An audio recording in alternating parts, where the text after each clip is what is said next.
오늘 우리에게 주신 하나님 말씀 열왕기하 8장 1절에서 3절까지 말씀입니다. 구약성경 열왕기하 8장 1절에서 3절 573페이지에 있습니다. 열왕기하 8장 1절에서 3절까지 읽겠습니다. 시작. 엘리사가 이전에 아들을 다시 살려준 여인에게 이르되 너는 일어나서 내 가족과 함께 거주할 만한 곳으로 가서 거주하라. 여호와께서 기근을 부르셨으니 그대로 이 땅에 7년 동안 임하리라 하니 여인이 일어나서 하나님의 사람의 말대로 행하여 그의 가족과 함께 가서 블레셋 사람들의 땅에 7년을 우거하다가 7년이 다함에 여인이 블레셋 사람들의 땅에서 돌아와 자기 집과 전토를 위하여 호소하려 하여 왕에게 나아갔더라. 아멘. 오늘 새벽에 예배하신 하나님의 은혜가 우리 성도님들께 함께 하시기를 예수님 이름으로 축복합니다. 아멘. 자, 우리 아버지 하나님은 한 나라도 주관하시지만 한 사람과 그 사람의 가정도 세밀하게 주관하시는 분입니다. 오늘 말씀은 수넴 여인에 대한 스토리입니다. 이 수넴에 사는 여인은 엘리사 선지자가 수넴 지역으로 갈 때마다 음식을 공급해주고 정성껏 엘리사 선지자를 섬겼던 여인입니다. 이 여인에겐 사연이 있었습니다. 다른 거 부족한 것이 아무것도 없는데 자녀가 없었습니다. 그럼 그렇다고 해서 여인이 아이를 갖게 해달라고 엘리사 선지자에게 기도를 요청한 것도 아닙니다. 그런데 엘리사 선지자 입장에서 너무나 정성껏 섬겨주니까 무언가라도 도움을 주고 싶었던 것 같습니다. 그래서 이 여인에게 자녀가 없다는 소식을 듣고 기도를 해줍니다. 이 여인이 기도 요청한 것도 아닌데 기도를 해주고 응답을 받고 네가 아들을 낳을 것이라 라고 얘기를 해줍니다. 그리고 나서 얼마 안 돼서 이 여인이 정말 아들을 낳습니다. 그런데 문제가 생깁니다. 이 아이가 자란 지 얼마 되지 않아 갑자기 머리가 아프다고 하면서 쓰러집니다. 그리고 그 자리에서 죽습니다. 이 여인이 기가 막힐 일 아닙니까? 그래서 선지자에게 찾아와서 울부짖습니다.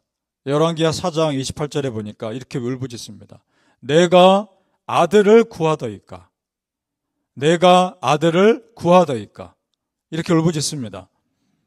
그러니까 이 말은 왜 구하지도 않았던 아들을 주셔서 이렇게 마음 아프게 합니까?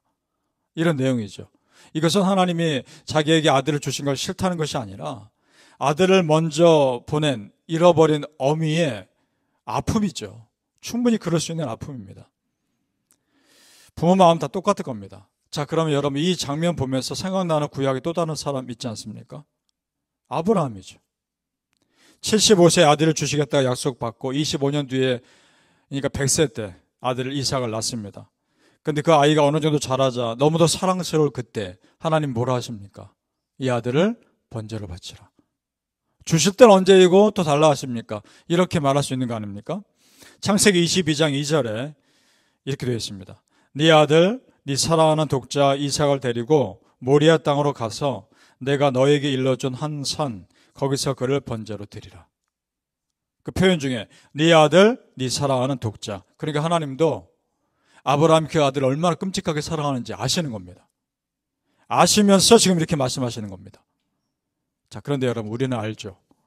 왜 하나님이 이런 명령을 하시는지를 이미 성경 스토리를 다 알고 있으니까 우리는 압니다. 이 믿음의 테스트를 통해서 더 큰 믿음의 세계로 이 아브라함을 이끌기 위한 것임을 우리는 압니다. 실제로 하나님의 아들 이삭을 제물로 받을 생각도 없었습니다.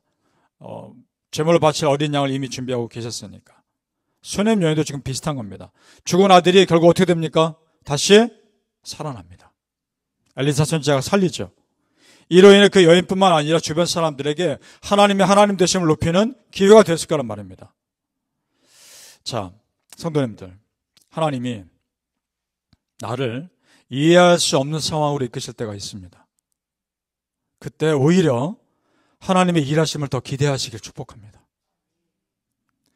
하나님께서 내 모든 삶이 잘 풀리도록만 인도하시는 것은 아닙니다. 때로는 참 막막한 순간을 맞닥뜨릴 때도 있습니다. 또는 어떨 때는 한동안 잘 풀리는 것 같다가 갑자기 일이 하나둘씩 막혀버릴 때도 있습니다. 그런 상황이 우리에게 닥칠 때 우리는 오늘 수레렘 여인의 삶과 아브라함의 삶을 통해서 배울 것이 있습니다. 이런 겁니다. 이유 없는 고난은 없다는 겁니다. 무슨 말이냐? 믿는 자의 고난은 고난으로만 끝나지 않고 그것을 통해 주신 하나님의 메시지가 분명히 있다는 겁니다. 믿습니까? 이런 사건을 통해 우리가 배울 것이 있는데, 자, 먼저 아브라함의 입장에서 자녀를 제물로 바쳐야 한다는 것, 수넴 여인의 입장에서 자녀가 부모보다 먼저 죽음을 맞이한다는 것, 이건 부모로서 있을 수 없고 감당할 수 없는 일입니다. 자, 이런 사건을 통해 우리가 배울 것은 이런 겁니다. 하나님의 입장에서 당신의 사랑하는 아들 그 독자 예수 그리스도가 십자가에 못 박혀 죽어가셔야만 할 때 그 아버지 하나님의 고통은 상상할 수 없는 고통이었단 말입니다. 그걸 우리는 압니다. 그리고 그래 사랑하는 독자 예수를 내어주면서까지 날 구원하신 그 사랑은 너무도 큰 사랑이라는 겁니다. 그걸 깨닫습니다. 믿습니까? 바라기는 성도님들, 크신 하나님이 작은 나 한 사람 얼마나 사랑하시는지, 얼마나 관심을 갖고 계시는지 그 세밀한 은혜 경험하시길 예수님의 이름으로 축복합니다. 아멘. 자, 그러면 하나님이 그 가정을 또 얼마나 특별하게 지켜주시는지를 보죠. 그렇게 아이가 다시 살아나고 얼마 지나지 않아 그 땅에 흉년이 듭니다. 지난번에 우리가 보았듯이 엘리사의 선지자의 제자들이 국물을 끓이다가 독이 있어서 뿌리를 뿌렸더니 나무 몇 가지 뿌리를 뿌렸더니 가루를 뿌렸더니 독성이 사라지죠. 그때 흉년입니다. 그 흉년의 때입니다. 그런데 오늘 말씀 보니까 그때 엘리사 선지자를 통해서 하나님이 여인과 가족을 피신시킵니다. 그것이 오늘 우리가 읽은 말씀드립니다. 1절 다시 보죠. 1절 다시 한번 읽어보겠습니다. 시작. 엘리사가 이전에 아들을 다시 살려준 여인에게 이르되 너는 일어나서 내 가족과 함께 거주할 만한 곳으로 가서 거주하라. 여호와께서 기근을 부르셨으니 그대로 이 땅에 7년 동안 임하리라. 하니 아멘. 흉년이 7년 동안 올 것이다. 가뭄이 7년 동안 올 것이다 라고 말하니까 너는 다른 데 피해 있으라 라고 알려줍니다. 특별한 배려죠. 미리 준비하게 하십니다. 자, 그런데 정작 엘리사와 그 제자들은 그 땅에서 흉년의 고통을 있는 그대로 다 겪지 않습니까? 그런데 이 가정에게는 미리 알려주어서 흉년을 대비하도록 하십니다. 왜 하나님께서 이 가정에 그렇게 하셨을까는 모르겠습니다. 그 이유는 알 수 없습니다. 이 여인은 그 선지자의 말대로 다른 데 피해 있다가 7년 지나서 다시 돌아옵니다. 그런데 그 땅에 자기 집에 이미 누가 살고 있었던 것 같습니다. 그래서 자기 땅의 주인됨을 호소하기 위해서 왕을 찾아갑니다. 이때 마침 엘리사 선지자의 종이 왕 옆에 있었고 그 여인의 주장이 사실이라는 것을 증명해 줍니다. 그것이 5절입니다. 5절 같이 읽어보죠. 5절. 게하시가로 시작됩니다. 시작. 게하시가 곧 엘리사가 죽은 자를 다시 살린 일을 왕에게 이야기할 때에 그 다시 살린 아이의 어머니가 자기 집과 전투를 위하여 왕에게 호소하는지라. 게하시가 이르되 내 주 왕이여 이는 그 여인이요 저는 그의 아들이니 곧 엘리사가 다시 살린 자니이다 하니라. 아멘. 게하시라는 종이 나온 것으로 봐서 이때가 지금 이 사건이 일어난 때가 나아만 장군이 문둥병 걸려 찾아오기 전인 것 같습니다. 문둥병 걸렸을 때 게하시가 문둥병 걸리지 않았습니까? 그냥 그 전 사건인 겁니다. 자, 어찌 되었든 지금 타이밍이 너무나 중요하고 정확합니다. 자, 앞부분에 게하시가 곧 엘리사가 죽은 자를 다시 살리신 일을 왕에게 이야기할 때라고 되어 있습니다. 그 이야기의 주인공이 찾아온 겁니다, 지금. 그 이야기의 주인공인 그 여자와 그 아들이 찾아와서 이 땅의 주인됨을 호소하고 있는 겁니다. 마치 짜 맞추어서 만난 것처럼 너무도 정확한 타임으로 일을 쉽게 풀어나가시는 겁니다. 성도님들, 그런 비슷한 경험 하신 적 있습니까? 있으실 겁니다. 내가 특별히 노력한 것도 아니고 힘을 쏟은 것도 아닌데 너무도 정확하게 예상 못한 도움의 손길들을 곳곳에 붙여주신 하나님 경험하지 않으셨습니까?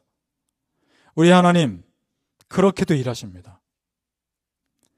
얽히고 섞인 일들이 내가 특별히 노력한 것도 없는데도 때에 맞춰 하나님께서 하나 둘씩 풀어가실 때도 있습니다. 지금 이 여인도 보십시오. 아들 낳게 해달라고 기도한 것도 아닙니다. 엘리사가 대신 기도해 준 겁니다. 아들 낳았고, 아프자 그때 또 하나님께서 고쳐주셨고, 지금 또 때 마침 엘리사의 종이 있어 자기의 주장을 증명해 줍니다. 여러분, 우리 하나님이 그저 부어주신 은혜도 있습니다. 한 가정과 한 사람을 불쌍히 여겨주셔서 정말 그저 은혜 베풀어 주실 때도 있습니다. 그 은혜 믿으십니까? 그것이 은혜입니다. 내가 한 거 없는데, 내가 자격 없는데 그래도 부어주시는 것이 은혜입니다. 자, 그렇다면 이 여인의 하나님이 지금 여러분의 하나님이십니다. 그럼 여러분도 그렇게 하나님께서 인도하실 수 있습니다. 성도님들, 하나님은 내가 생각하는 것보다 내 가정 훨씬 더 사랑하십니다. 내가 생각하는 것보다 내 가정에 훨씬 더 관심이 많으십니다. 믿으십니까? 바라기는 우리 성도님들이에요. 수넴 여인의 가정에 임하신 하나님의 특별한 은혜가 우리 성도님들 가정에도 그대로 임하시길 예수님 이름으로 축복합니다. 아멘. 기도하겠습니다. 아버지 하나님, 성경에 큰 스토리도 있고 거대한 은혜의 흐름도 있지만 이렇게 또한 구석의 작은 스토리를 보면서도 하나님의 역사하심을 봅니다.